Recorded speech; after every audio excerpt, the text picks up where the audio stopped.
Hello मेरे प्यारे बच्चों, आज हम कर रहे हैं क्लास 9 जीएसईबी बोर्ड से एसएसटी का chapter number 1 rise of British rule in India. किस तरीके से ब्रिटिशर्स इंडिया में आए और फिर धीरे धीरे इन्होंने अपना रूल राइज कर लिया, यानी पूरे के पूरे इंडिया में अपने पैरों को पसार लिया, हर जगह पे अपना कंट्रोल बढ़ा दिया। तो देखो स्टार्ट करते हैं chapter. Since the ancient period, India has enjoyed an incomparable position in the whole world due to its economic, cultural, and religious inheritance. Due to the economic prosperity and cultural inheritance, people from different nations of the world came to India. शुरुआत से ही India जो था उसे सोने की चिड़िया कहा जाता था। आप अपने लोअर स्टैंडर्ड्स में भी पढ़ चुके हो कि किस तरीके से ट्रेडिंग के बहाने पोर्टुगीज आए, डचमैन आए, फ्रेंचमैन आए, ब्रिटिशर्स आए, एक के बाद एक लोग बाग यहाँ पर आते गए। ट्रेडिंग के बहाने हमारे मसालों से इन्फ्लुएंस होकर, हमारे कपड़ों से इन्फ्लुएंस होकर, और यहाँ पर आकर उन्हें ऐसा लगा कि अगर हम यहीं पर शिफ्ट हो जाएंगे या इसको इंडिया को अपने कंट्रोल में ले लेंगे तो हम भी बहुत ज्यादा वेल्दी हो जाएंगे। Due to economic prosperity and cultural inheritance, people from different nations of world came to India. There was a lot of demand for the Indian spices, muslin, silk cloth, indigo, etc. in the European countries. और European countries में हमारे muslin cloth की, हमारे black pepper यानी अलग अलग मसालों की, इन सब की बहुत डिमांड थी। Trade between India and Europe was carried out through land route and sea route. And at the center of these routes was Istanbul, जिसे हम कॉन्स्टेंटिनोपोल भी कहते हैं, और ये टर्की में है। तो लैंड रूट में बच्चों क्या दिक्कत आ रही थी? लैंड रूट में बहुत ज्यादा दिक्कत आ रही थी, क्योंकि लैंड रूट पे टैक्स देना पड़ता था, अलग अलग कंट्रीज को क्रॉस करना पड़ता था। फिर क्रिस्टोफर कोलंबस ने इंडिया को डिस्कवर करने की ठानी और वो गलती से अमेरिका चले गए। वास्को डी गामा ने इंडिया का सी रूट डिस्कवर किया। इस तरीके से अलग अलग रूट्स बनाए गए इंडिया तक पहुंचने के लिए। After the conquest of Constantinople in 1453 AD by Turkish Muslims, the sea route through Constantinople, Istanbul was closed for Europeans. Since they could not do without the spices, the Europeans felt compelled to discover a new sea route. So an era of geographical discoveries began. तो जब Muslims जो Turkish Muslims थे उन्होंने सी root पे भी अपना कब्जा कर लिया, उसके बाद में यूरोपियंस का इंडिया तक पहुंचना जो पहले के सी रूट्स थे उनसे डिफिकल्ट हो गया, और उनके लिए कंपलसरी हो गया कि उन्हें एक नया सी रूट ढूंढना ही पड़ेगा, क्योंकि उनको हमारे मसालों की, इन सब की आदत लग गई थी।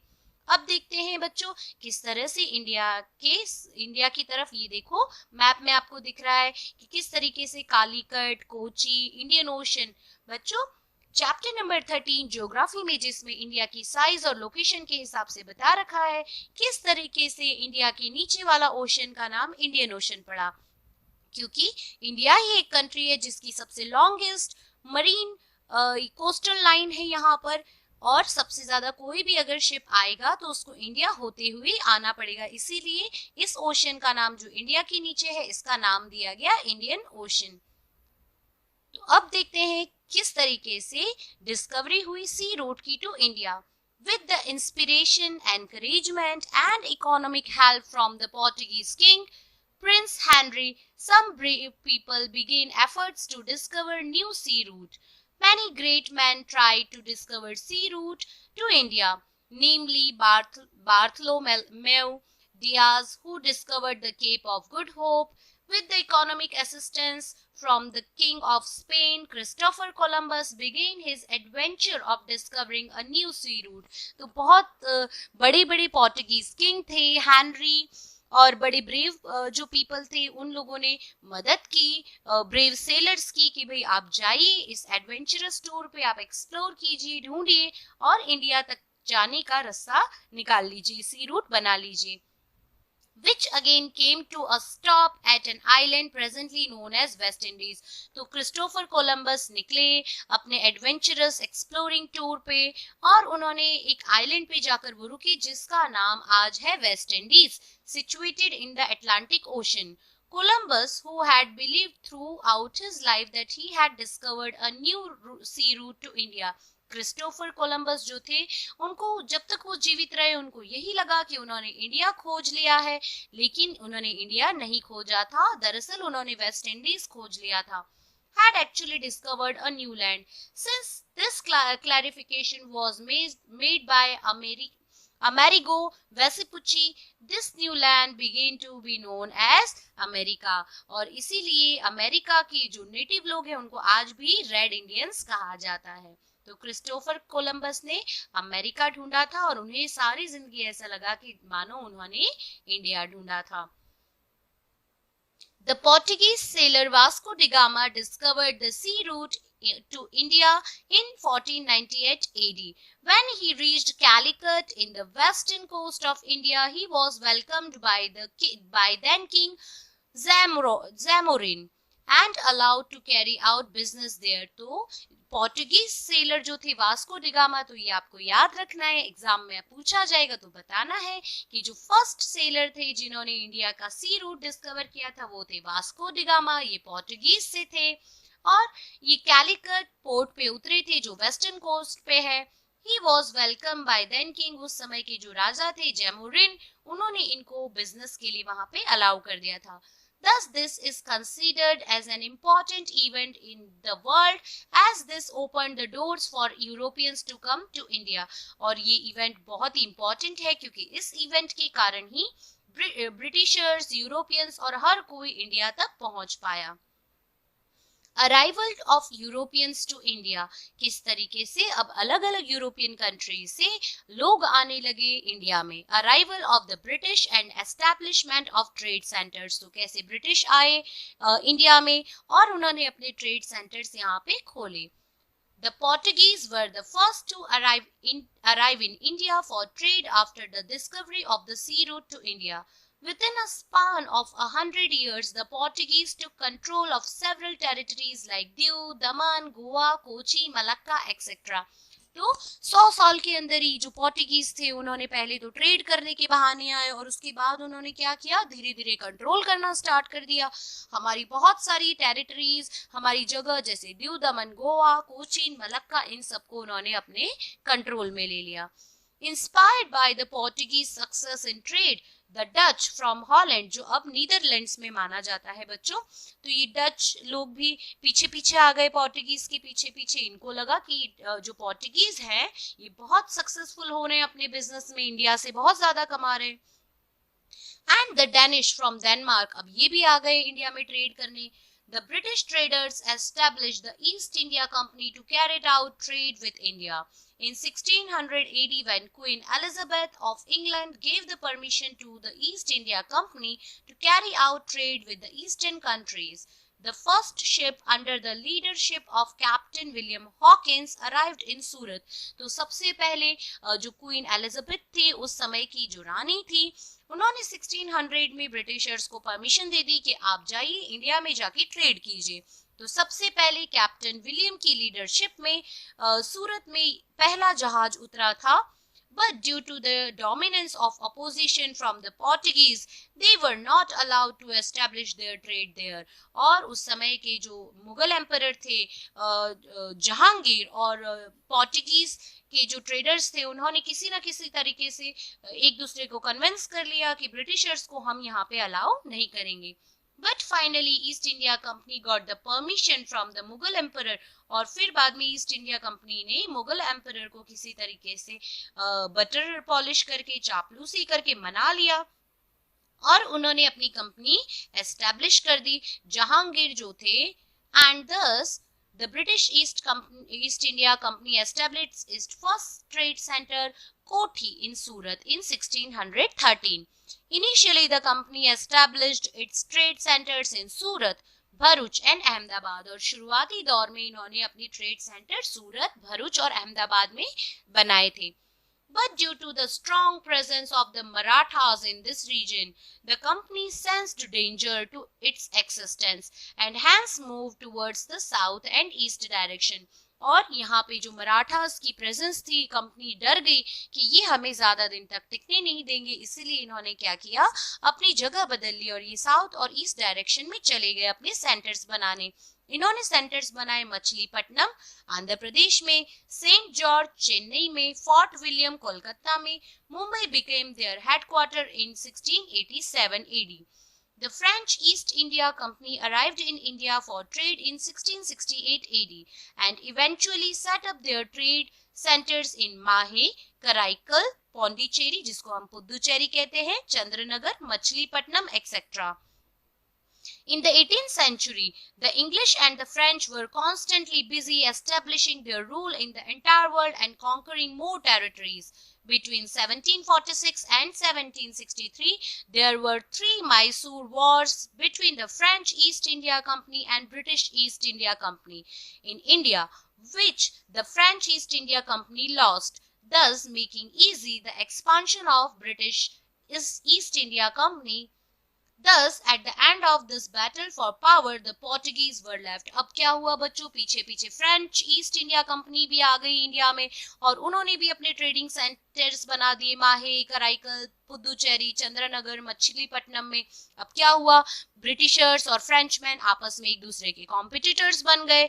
1746 से 1763 के बीच में 3 मैसूर वॉर्स हुए, जिसमें ईस्ट इंडिया कंपनी जो ब्रिटिशर्स की थी वो जीत गई, फ्रेंच ईस्ट इंडिया कंपनी हार गई। अब क्या हुआ, पोर्टुगीज को भी समझ में आ गया कि ब्रिटिशर्स जो हैं वो ज्यादा पावरफुल हैं और वो हमारे पावर को ज्यादा चलने नहीं देंगे, तो फिर फ्रेंचमैन और पोर्टुगीज वहां से जाने लगे। With Diu Daman and Goa, while French had their trade centers at Chandranagar, Mahi, Karaikal, Puducherry, Pondicherry, meanwhile the Dutch had to leave forever. जो पोर्टुगीज थे उन्होंने सिर्फ दीव दमन एंड गोवा को अपने पास रखा, फ्रेंचमैन ने अपने ट्रेडिंग सेंटर चंद्रनगर, माहे, कराईकल, पौंडीचेरी को अपने पास में रखा, लेकिन जो डचमैन थे उनको वहां से कंप्लीटली निकलना पड़ा। बैटल ऑफ प्लासी बच्चों बहुत इंपॉर्टेंट चैप्टर है, एग्जाम में आएगा। बैटल ऑफ प्लासी जो नवाब ऑफ बंगाल और ब्रिटिशर्स के बीच में हुआ था, तो चलो समझते हैं क्या था ये। Siraj-ud-Daulah was ruling over Bengal. Due to his impulsive nature, he had some opponents in his state. During this period, the British East India Company built a fortress around the trade center in Kolkata on pretext of security reasons, without taking the permission of the Nawab. अब जो सिराजुद्दौला उस समय बंगाल के नवाब थे, उनका nature तो जो था वो थोड़ा सा स्ट्रिक्ट भी था और वो बहुत ज़्यादा कनिंग भी थे। वो इसी के कारण उनके अपने ही जो कहते हैं नवाबी में उनके काफ़ी दुश्मन भी खड़े हो गए थे। ब्रिटिश ईस्ट इंडिया कंपनी को लगा कि ये जो नवाब है ये किसी दिन हमारी जो ये चोरी है, चापलूसी की चोरी, इसको पकड़ लेंगे, इसीलिए उन्होंने क्या किया, धीरे धीरे अपने फोर्ट बनाने लगे ट्रेडिंग सिक्योरिटी के नाम पे और अंदर मीटिंग्स करने लगे। नवाब की परमिशन भी नहीं ली, but Nawab Sirajuddaula destroyed the fortress. अब नवाब सिराजुद्दौला को गुस्सा आ गया, उन्होंने उनके सारे किले वगैरह को तोड़ दिए। When this news reached Madras, Chennai, a small army of the company led by Robert Clive reached Bengal in order to help the Kolkata Trade Center.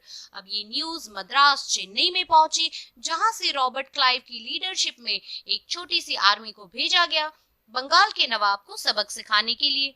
In spite of the army of East India Company being strong, they realized that it was not easy to defeat the Nawab's army. अब वहां पे नवाब के बड़े बड़े किले होते हैं, local public भी अपने नवाब का ही साथ देगी, तो रॉबर्ट क्लाइव को समझ में आ गया कि बंगाल के नवाब को ऐसे ही हराना तो बहुत मुश्किल है। So Robert Clive resorted to treachery. A conspiracy was planned in order to defeat the Nawab, in which the Nawab's commander-in-chief Mir Jafar and Seth Amir Chand were coaxed to join. अब क्या हुआ, Robert Clive जो थे बड़े चतुर तो थे, उन्होंने सोच लिया कि हम ऐसे तो जीत नहीं पाएंगे, तो हम एक षड्यंत्र रचते हैं। षड्यंत्र यानी कॉन्स्पिरेसी। उन्होंने बंगाल नवाब के जो कमांडर इन चीफ थे मीर जाफर और सेठ अमी चंद, इन दोनों को ब्राइब किया, पैसे दिए। मीर जाफर को एक तरीके से अपने इन्फ्लुएंस में लिया, उसको बहलाया कि अगर आप सिराजुद्दौला को मार देंगे तो हम आपको यहाँ का अगला नवाब बना देंगे, हम आपकी मदद करेंगे नवाब बनने में, और इस तरीके से उनको अपनी टीम में शामिल कर लिया। On the pretext that Nawab is unnecessarily harassing the people, a war was declared at a ground near a village named Plasi. और प्लासी एक ग्राउंड का नाम है जहाँ पे बच्चों खाकरा कर जो ऑरेंज कलर के फूल होते हैं उसके पेड़ लगे हुए हैं बहुत सारे, और उन फ्लावर्स से होली के लिए जो कलर यूज होता है वो बनता है। तो वहां पे क्या हुआ, युद्ध छेड़ दिया गया। अंग्रेजों ने और जो मीर जाफर थे इन सब ने ऐसा कह दिया कि नवाब पब्लिक को परेशान कर रहे हैं, इसलिए हम क्या कर रहे हैं, उनके अगेंस्ट एक बैटल कर रहे हैं। The Battle of Plassey was fought on 23rd June 1757 AD. The battlefield of Plassey is situated 38 km from Murshidabad, West Bengal. According to the plan, Mir Jafar lost the battle. Sirajud-Dowlah was defeated. Due to Robert Clive's treachery, the Battle of Plassey ended in just half a day. The company, as a result, got a freehold over 24 Parganas. Mir Jafar was made the Nawab of Bengal. Thus, the foundation of company's rule in India was laid with the Battle of Plassey in 1757. तो जिस तरीके से Robert Clive और मीर जाफर इन सब ने क्या किया था, एक तरीके से अपनी मिली भगत से ही क्या सिराजुद्दौला को हरा दिया। मीर जाफर ने पूरी तरह से एक्टिंग की कि जैसे ये लोग हार गए हों, और आधे ही दिन में ब्रिटिश ईस्ट इंडिया कंपनी ये वॉर जीत गई और यहीं से ब्रिटिश ईस्ट इंडिया कंपनी के रूल की शुरुआत हुई।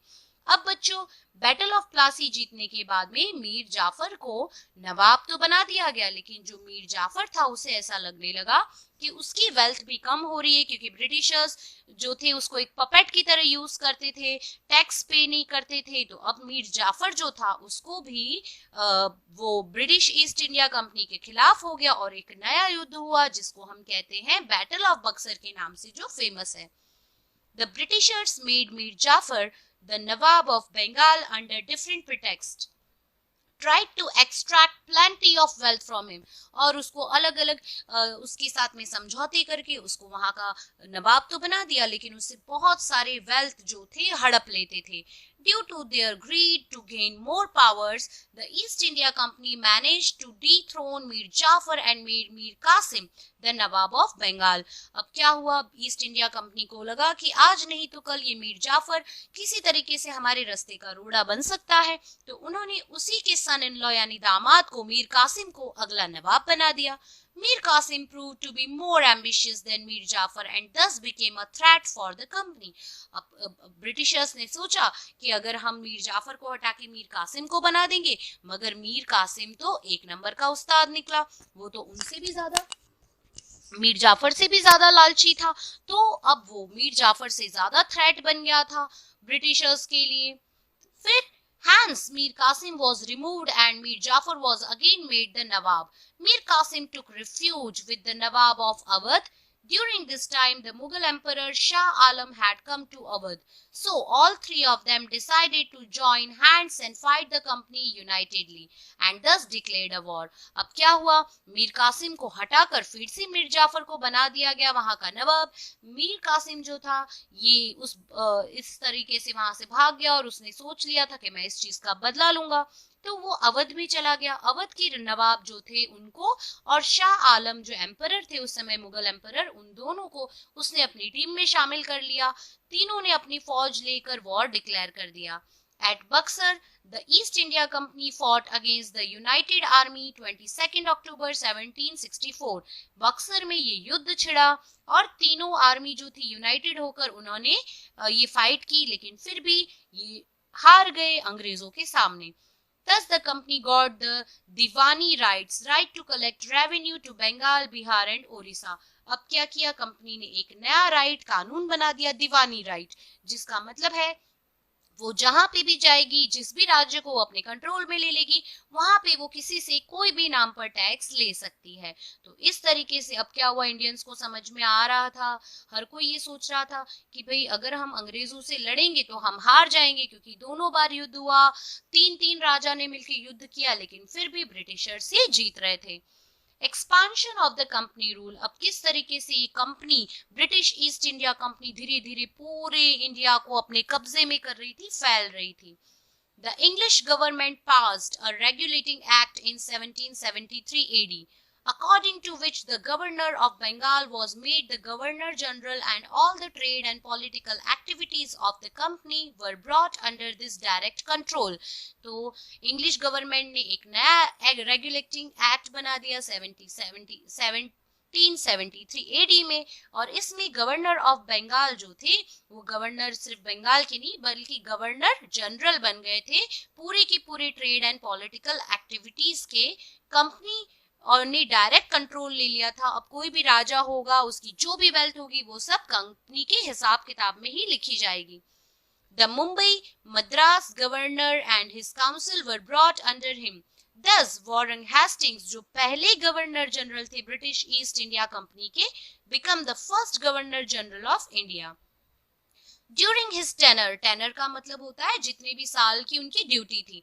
Tenure, the first Maratha war and second Mysore war with Hyder Ali of Mysore was waged. यानी उनके समय में दो वॉर लड़ी गए थे। फर्स्ट था मराठा वॉर एंड सेकंड था मैसूर वॉर, जिसमें हैदर अली जो मैसूर के थे उन्होंने युद्ध लड़ा था। The problems for the East India Company increased because it had to face both the powers simultaneously. और जो ब्रिटिश ईस्ट इंडिया कंपनी थी उनको एक तरफ से मराठा एक तरफ से मैसूर दोनों जगह से युद्ध चल रहे थे और इसीलिए उनकी प्रॉब्लम्स बढ़ रही थी। Cornwallis took over as Governor General after Warren Hastings during the tenure of Cornwallis. The third Mysore War took place with Tipu Sultan. अब Warren Hastings के बाद में नए जो गवर्नर जनरल आए वो थे कॉर्नवालिस और उनके समय में तीसरा मैसूर वॉर हुआ था जिसमें टीपू सुल्तान, जिनको हम फेमस टीपू सुल्तान कहते हैं ना, टाइगर ऑफ मैसूर, उनके साथ में उनका युद्ध चढ़ा, famously known as Tiger of Mysore. The company had to join hands with the Marathas and the Nizam to defeat the Tipu Sultan. अब कंपनी ने क्या किया, फिर से divide and rule butter polish वाली पॉलिसी स्टार्ट कर दी। मराठाओं के पास चली गई, उनको जाके बोलने लगी कि भाई हम आपको कुछ नहीं करेंगे लेकिन आप ये टीपू सुल्तान को हराने में हमारी मदद करो। निजाम्स को भी उन्होंने अपने साथ में इकट्ठा कर लिया और टीपू सुल्तान के साथ में फाइट करी। Tipu could not win against the combined forces and had to accept the treaty. और टीपू सुल्तान जो थे वो इतनी ज्यादा ये जो तीन ताकतें थे इससे लड़ नहीं पाए और उनको फिर जो ब्रिटिश ईस्ट इंडिया कंपनी ने जो ट्रीटी बनाई थी, जो भी समझौते के लिए जो पेपर्स तैयार किए थे वो उनको मानना पड़ा। After Cornwallis sir John Shore became the governor general. Due to some rigid policies adopted by him, the East India Company's fame declined and Marathas became stronger. अब कॉर्नवालिस के बाद में सर जॉन शोर आए जो governor general बने। उन्होंने कुछ ऐसी रिजिड यानी बड़ी मतलब स्ट्रिक्ट पॉलिसीज बना दी थी जिसके कारण क्या हुआ, मराठा वो ज्यादा स्ट्रॉन्गर हो गए, ब्रिटिशर्स की फिर से जो इन्फ्लुएंस थी वो कम हो गई। So governor general Wellesley who came after John Shore got the responsibility of making the company supreme in India. अब क्या हुआ, वेलेस्ली को बुलाया गया और उन्हें गवर्नर जनरल बनाया गया जॉन शोर के बाद में, और उन्होंने सारी कंपनी को जो ब्रिटिश ईस्ट इंडिया कंपनी थी इसको स्ट्रॉन्ग बनाने की जिम्मेदारी अपने कंधों पे ले ली। For this Wellesley introduce the subsidiary alliance system. ये बहुत इंपॉर्टेंट है बच्चों, तो ये आपके एग्जाम में आएगा। The conditions of the system and the states adopted under this era this are as follow. तो जो सब्सिडरी अलायंस सिस्टम के हिसाब से जो कंडीशंस थी वो नीचे यहाँ पर दी हुई इस बॉक्स में। Terms and condition of subsidiary alliance system. The army trained by British East India Company government will be provided to the state that accepts the system. तो जो भी ट्रेनिंग होती है आर्मी की ट्रेनिंग जो ईस्ट इंडिया कंपनी प्रोवाइड करेगी वो उसी को प्रोवाइड करेगी जो सब्सिडरी अलायंस सिस्टम को एक्सेप्ट करेगा। In return the state accepting the system will provide for the army और गिव अवे। अगर आपने इस सिस्टम को एक्सेप्ट नहीं किया तो फिर आपसे सब कुछ छीन लिया जाएगा, अगर आपने एक्सेप्ट कर लिया तो हम आपको अपनी आर्मी की का सपोर्ट भी देंगे। Give away provinces with equivalent income to the British. Without the permission of the company, the state will not wage war or sign treaty with other state. तो आप किसी कंपनी के साथ में जो है कभी भी वॉर नहीं छेड़ सकते, आपको पहले कंपनी के साथ में हर एक चीज में ट्रीटी साइन करनी पड़ेगी।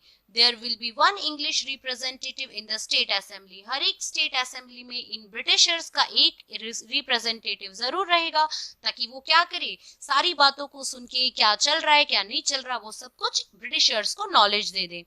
Other foreigners not to be employed in the state, और किसी भी दूसरे फॉरेन से आने वाले को एक्सेप्ट नहीं किया जाएगा स्टेट में। तो इस तरीके से पूरी तरह से एक जाल बिछा लिया गया था कि अगर आप हमारे सिस्टम को नहीं मानोगे तो हम आपको बर्बाद कर देंगे, सिस्टम को मानोगे तो हम प्रोटेक्ट करेंगे तो हम आपके साथ में आपकी असेंबली में बैठेंगे और हमारे अलावा आप किसी को भी नहीं एम्प्लॉय कर सकते। तो इस तरीके का एक बड़ा ही तगड़ा उन्होंने जाल तैयार कर लिया था।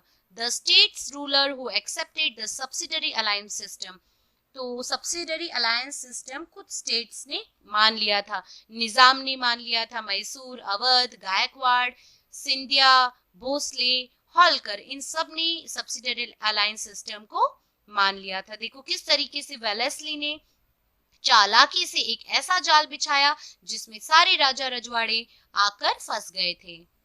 The system was like sweet poison, तो आपको ये याद रखना है कि सब्सिडरी अलायंस सिस्टम को स्वीट पॉइजन का नाम दिया गया था।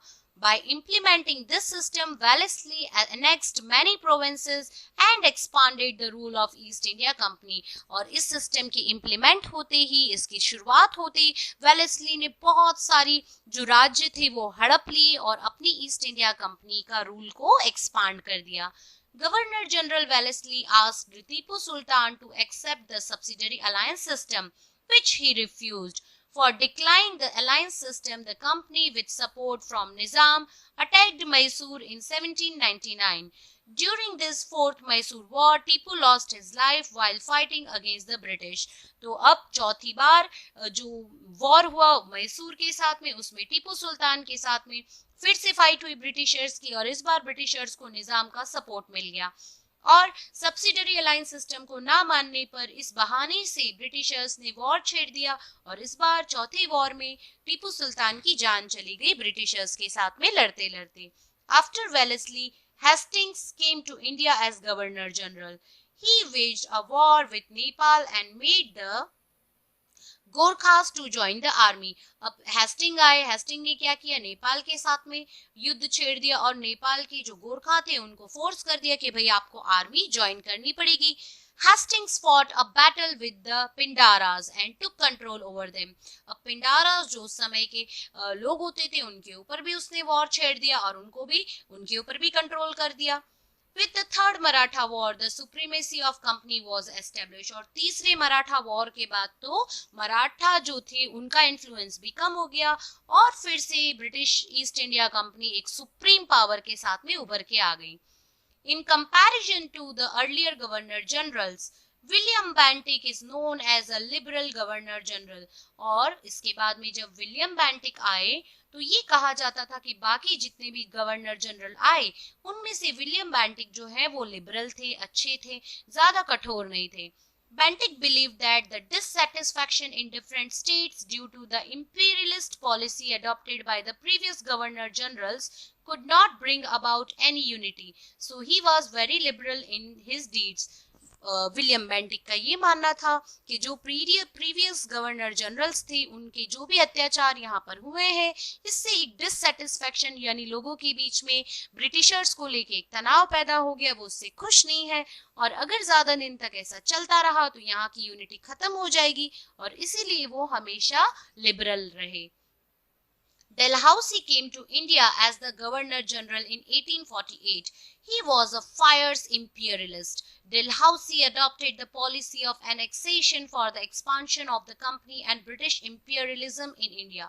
अब विलियम बेंटिक के बाद में डलहौसी आए और डलहौसी बहुत ही ज्यादा एकदम फायर्स यानी बहुत ही उसके अंदर आग जली हुई थी कि मुझे किसी भी तरह से ब्रिटिशर्स का एक्सपांशन बहुत बड़ा करना है और उन्होंने एक पॉलिसी बनाई जिससे उन्होंने सोचा कि मैं कैसे इंडियंस से सब कुछ छीन कर ब्रिटिशर्स का जो एक्सपांशन था वो बड़ा कर दूं। Dalhousie's policy of annexation, तो annexation by war, किस तरीके से मैं वॉर छेड़कर सब कुछ हथिया लूं, सब कुछ अपने अंडर कंट्रोल ले लूं, तो उन्होंने पंजाब और पेगू यानी लोअर बर्मा, इसके साथ में वॉर किया और इसको अपने अंडर में ले लिया। Annexation due to king dying without heir, यानी ऐसा कोई राजा जिसका कोई भी रिलेटिव नहीं है, कोई भी बच्चा नहीं है, बेटा नहीं है, तो उन्होंने क्या किया, उसके राज्यों को भी हड़पना शुरू कर दिया। सतारा, जेतपुर, संभालपुर, उदयपुर, जो एमपी में है झांसी, भगत और नागपुर। आपको पता होगा झांसी की रानी किस तरीके से, झांसी की रानी लक्ष्मीबाई का बेटा जो बहुत छोटा था, कम उम्र में मर गया था, उसके बाद उन्होंने एक बेटा अडॉप्ट किया था, तो इन्होंने क्या कहा कि अडॉप्टेड बेटा भी नहीं चलेगा, और इस तरीके से इन्होंने बेटा ना होने के नाम पर सारे राज्यों को हड़प लिया। Annexation on pretext of mismanagement, और कहीं कहीं पे इन्होंने ऐसे झूठे आरोप लगा दिए, लोगों को झूठ कह दिया कि यहाँ पे ये मैनेजमेंट ढंग से नहीं कर पा रहे थे, तो हमें इसको अपने अंडर कंट्रोल करना पड़ा। ऐसे राज्य जिसको कर लिया था वो था Awadh. Annexation on pretext of डेब्ट कलेक्शन, और कहीं कहीं राज्यों में उन्होंने ऐसा कह दिया कि यहाँ से तो बहुत ज्यादा इनके ऊपर कर्जा हो गया है, डेब्ट हो गया है, और अब क्या कर रहे हैं हम, कलेक्शन के नाम पे उन्होंने पूरा का पूरा राज्य हड़प लिया, Nizam's province. Annexation to end a namesake rule, और उन्होंने कहीं कहीं पे जो नाम के लिए बस बचा था वहां पे भी उन्होंने लड़ाई कर करके, युद्ध कर करके, और वहां पे भी उन्होंने राज्यों को हड़प लिया, जैसे कि कर्नाटका एंड तंजौर। तो इस तरीके से जो ये था वेलेस्ली डेलहाउसी जो आया था, वेलेस्ली के बाद में, बेंटिक के बाद में, उस ये सबसे ज्यादा कठोर निकला, और इसने एनेक्सेशन पॉलिसीज बना ली, मर्ज करने की पॉलिसी बना ली, और सारे के सारे राज्यों को हड़प लिया। Besides being an imperialist, Dalhousie was also a reformist. Imperialist यानी बहुत ज्यादा ब्रिटिश होने के साथ साथ जो डेलाउसी था वो एक रिफॉर्मिस्ट भी था। इसको हर एक चीजें नए तरीके से, नए रूल्स बनाना, नए लॉ बनाना पसंद था। The first railway line in India, बच्चों ये बहुत इंपॉर्टेंट है, ये क्वेश्चन एग्जाम में पूछा जाता है कि फर्स्ट रेलवे लाइन कहाँ से कहाँ शुरू हुई थी। तो फर्स्ट रेलवे लाइन इंडिया में मुंबई से थाने के बीच में शुरू हुई थी 1853 एडी में। उसने पहली रेलवे लाइन बनाई, वायरलेस सिस्टम बनाया इंडिया एंड इंग्लैंड के बीच में, establishment of public works department, English education, और ये सब इसने बनाया। Were all introduced during his tenure. He passed laws to ban child marriage and advocated widow remarriage. उसने काफी अच्छी चीजें भी बनाई थी, जैसे लॉ बनाया चाइल्ड मैरिज को रोकने के लिए। उसने कहा कि जो विडोज हैं उनकी रीमैरिजेस भी होनी चाहिए। Within 100 years from the Battle of Plassey in 1757, the British rule and the empire both expanded, but in the process they had to face the dissatisfaction of the Indian states, and this was manifested in the form of the first struggle of for independence in 1857. तो मात्र 100 साल के अंदर ही British rule बहुत expand हो गया था, लेकिन इसके साथ ही ब्रिटिशर्स को अब डिससेटिस्फैक्शन यानी कि नाखुशी का सामना करना पड़ा, और एग्जैक्टली 100 साल के बाद 1857 में फर्स्ट स्ट्रगल हुई थी इंडिपेंडेंस के लिए इंडियंस की तरफ से। Economic impact of the company. अब बच्चों इससे इकोनॉमिक इम्पैक्ट यानी जो उनकी आवक थी, जो भी उनके पास में वेल्थ थी, उस पे क्या इफेक्ट पड़ा। When we evaluate the 100 years of company rule in India, we realize that India, which had an enviable position in the world in the previous centuries, became merely a country that produces raw material for England and a prospective market for goods produced in factories. तो 100 साल की evaluation के बाद में जब हमने result तैयार किया तो वो ये पता चला कि इंडिया जो था वो एक ऐसी पोजीशन बन गया वर्ल्ड के लिए, ब्रिटिशर्स के लिए, जहां से सारा रॉ मटेरियल लेके चले जाते थे इंग्लैंड, गुड्स प्रोड्यूस करते थे और उसके बाद में बेच देते थे और बहुत ज्यादा पैसा कमाते थे। Bengal exported cotton cloth, raw silk, sugar, jute, muslin 1708 to 1756. But after the dual power policy, the glitter of the economic prosperity of Bengal faded. तो सारा का सारा यहाँ से एक्सपोर्ट होने लगा। ड्यूअल पावर पॉलिसी जब आई तो बंगाल की जो भी प्रॉस्पेरिटी थी वो खत्म होने लगी। द्विमुखी शासन, द्विमुखी यानी दो तरीके से जो शासन चल रहा था, was introduced for the first time in Bengal whereby the power of collecting revenue was with the British while the responsibility of people's welfare was with the नवाब। अब क्या किया इन्होंने, जो पावर थी सारी की सारी वो ब्रिटिशर्स के पास थी, लेकिन लोगों की भलाई का काम जिम्मेदारी नवाब को सौंप दिया था। Thus, the British got the power without any responsibility, मतलब ब्रिटिशर्स के पास कोई रिस्पॉन्सिबिलिटी भी नहीं है और सारा का सारा रेवेन्यू भी वो कलेक्ट कर रहे थे, मतलब tax. And the Nawab had the responsibility without any power. This was known as subsidiary alliance system which ruined Bengal economically। और इस तरीके की ड्यूअल पावर पॉलिसी के कारण बंगाल की जो भी प्रॉस्पेरिटी थी वो बिल्कुल खत्म हो चुकी थी। The unfair revenue collection policy by the company made the Indian peasant a debtor। और जो भी भारत के मजदूर वगैरह थे, काम करने वाले थे, उन सब के ऊपर इतने अनफेयर रेवेन्यू, इतने टैक्स लगा दिए गए थे कि वो जो है कर्ज में डूबते जा रहे थे। The British government imposed unfair taxes on the Indian cloth industries. They adopted various deceitful practices to ruin the prosperous Indian industries, because of which it completely collapsed। तो इंडियंस के साथ में इन्होंने क्या किया, इंडियन की हर एक चीज बनी हुई जो भी कपड़े वगैरह थे उन पे इतना टैक्स लगा दिया, और ये यहाँ से रॉ मटेरियल लेके जाते थे, वहां की कंपनी में ब्रिटिशर्स बनाते और वापस जब इंडिया को बेचते तो बिल्कुल भी टैक्स नहीं लगाते थे। तो बदले में क्या हुआ, बड़ी बड़ी इंडिया की कंपनी जो है वो सब कुछ बेकार हो गई, खत्म हो गई, कोलैप्स हो गई। The Indian artisan became poor and unemployed। अब जो भारत के जितने भी आर्टिस्ट थे, कलाकार थे, जो भी कुछ कोई अच्छे कपड़े बनाने वाले, कोई हैंडीक्राफ्ट बनाने वाले, वो सब बेकार हो गए, मजदूर सारे के सारे बेरोजगार हो गए। The company traders forced the weaver of Bengal to sign contracts for providing definite quantity of cloth in a short period। If the weaver refused, he would be punished by being lashed or jailed। तो अब इन्होंने क्या चाल चली, जो मजदूर बेकार हो गए थे, बेरोजगार हो गए थे, उनको इन्होंने कॉन्ट्रैक्ट देने की कोशिश की, कम से कम समय में बहुत ज्यादा क्वांटिटी क्लोथ बनाने की। जो वीवर मना कर देते थे उनको ये मार डालते थे या फिर जेल में डाल देते थे। Before the arrival of the company, the Indian villages were self-reliant and prosperous, but under the company rule they become dependent and poor। तो जब तक ये कंपनी नहीं आई थी, इंडियन विलेजेस सेल्फ रिलायंट यानी आत्मनिर्भर, खुद के ऊपर सेल्फ डिपेंडेंट थे, प्रॉस्परस थे, लेकिन जैसे ही कंपनी आई हमारे देश के लोग गरीब होने लगे, डिपेंडेंट होने लगे। During the rule of East India Company, the first railway line between Mumbai and Thane and steamer service between India and England was started, and development of the ports in Mumbai, Madras जिसको हम आज चेन्नई कहते हैं, and Kolkata also took place. तो जब east India company आई, मुंबई से थाने के बीच में पहली रेलवे लाइन भी चालू हुई, स्टीमर चलने लगे और पोर्ट्स की भी सुविधा थोड़ी अच्छी होने लगी, ठीक होने लगी, क्योंकि जितना भी इंपोर्ट एक्सपोर्ट होता था ये पोर्ट्स के द्वारा यानी सी रूट के द्वारा ही होता था। अब बात करते हैं बच्चों सोशल इम्पैक्ट की। हमने देख लिया किस तरीके से इकोनॉमिक इफेक्ट यानी इंडिया धीरे धीरे गरीब होता जा रहा था, ब्रिटिशर्स बहुत ज्यादा पावरफुल होते जा रहे थे, प्रॉस्पर होते जा रहे थे। अब देखते हैं कि समाज पे क्या इफेक्ट पड़ा था कंपनी के रूल का। During the British administration, the spirit of freedom of speech and thought developed among people due to the development of newspapers. In the Indian society, certain wrong social customs, rites and rituals were prevalent during the time like sati system, female infanticide, child marriage etcetera.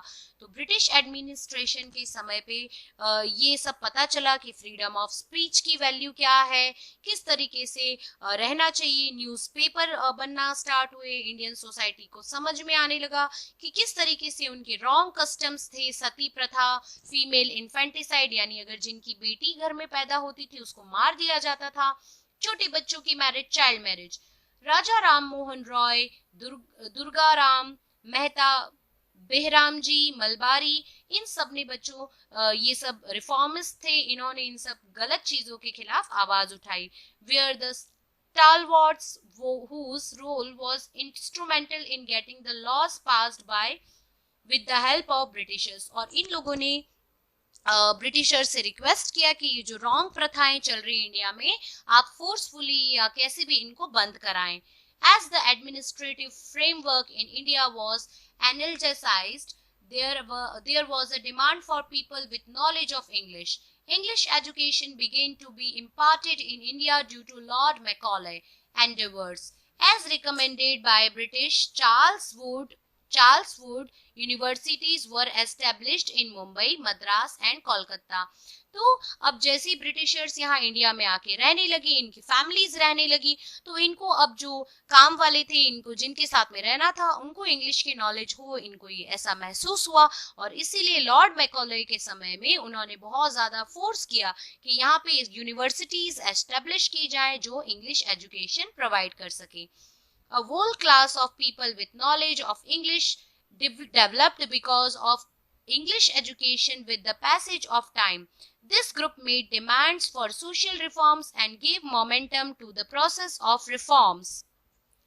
अब Lord Macaulay के जो काम थे उससे प्रभावित होकर धीरे धीरे इंग्लिश यूनिवर्सिटीज एस्टेब्लिश की गई और इंग्लिश एजुकेशन पाने वाली एक पूरी की पूरी क्लास जनरेट हो गई और पैसेज ऑफ टाइम के बाद में डिमांड होने लगी सोशल रिफॉर्म्स की. लोगों को नॉलेज मिलने लगी कि ये जो गलत प्रथाएं चल रही थी इंडिया में उसको बंद किया जाए. अब बच्चों कंक्लूजन क्या निकालें? ऐसा लग रहा है चैप्टर को देख के कि ब्रिटिशर्स को आने के बाद में जो अलग अलग राज्य में बटे हुए थे लोग वो धीरे धीरे यूनाइटेड होने लगे. ये भी महसूस हुआ कि हम अगर ब्रिटिशर्स नहीं आते तो शायद ट्रेन नहीं आती, पोर्ट्स अच्छे से डेवलप नहीं होते, इंग्लिश का नॉलेज नहीं मिलता. लेकिन ब्रिटिशर्स ने इंडियंस पे अत्याचार भी बहुत किया था. तो कंक्लूजन क्या निकाले हम? Thus, the East India Company came to India, being allured by the prosperity and trade opportunity. The company rule in India produced certain good and bad results in the political, economic, social and cultural fields. तो हम ये conclusion निकालते हैं कि हर सिक्के के दो पहलू होते हैं. Every coin has two sides. उसी तरह से ब्रिटिश ईस्ट इंडिया कंपनी के आने से हमें इकोनॉमिक लॉस तो हुआ, लेकिन समाज में हमें ये समझ में आया कि जो इविल कस्टम्स है वो हमें फॉलो नहीं करनी चाहिए. हमने नॉलेज भी लिया, हमें काफी सारी अच्छी चीजें भी मिली. The company adopted the policy of making England prosperous at the cost of India and reforms they made in the administration. तो हमें ये भी समझ में आया कि इंग्लैंड ने किस तरीके से इंडिया को गरीब कर दिया और खुद को प्रॉस्परस कर दिया. For their own interest indirectly proved to be beneficial for India. और आज हम ये मानते हैं कि अगर उस समय ब्रिटिशर्स इस तरीके से हम पे ये अत्याचार नहीं करते तो शायद आज हम प्राउड नहीं करते अपनी आज़ादी पे, हमें इस आज़ादी की कीमत नहीं होती और हमारे पास आज में ये जो एजुकेशन है, गलत प्रथाएं बंद हुई, ये भी हमारे पास नहीं होती.